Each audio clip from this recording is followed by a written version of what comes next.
ساہیوال سے ارم آصف کے مطابق راہ حق ویلفیئر فاؤنڈیشن کی جانب سے رمضان مبارک میں خدمت خلق کی شاندار مثال ٹی بی ہسپتال میں روزانہ وسیع افطار دسترخوان کا اہتمام۔ ماہ رمضان رحمتوں، برکتوں اور مغفرت کا مہینہ ہے جو ہمیں اثار، ہمدردی اور بھائی چارے کا درس دیتا ہے۔ اسی جذبے کے تحت راہ حق ویلفیئر فاؤنڈیشن کے زیر اہتمام ٹی بی ہسپتال میں روزہ داروں کے لیے بڑے پیمانے پر افطار کا انعقاد کیا جاتا ہے۔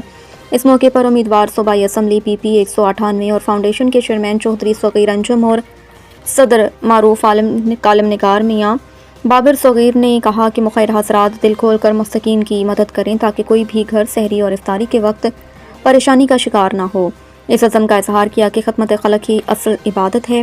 مدنی دسترخوان پر خصوصی طور پر 600 گونگے، بہرے اور اسپیشل افراد کو افطاری کروائی گئی۔ مہمانوں کا استقبال کیا اور ان کے ساتھ بیٹھ کر افطاری کی گئی۔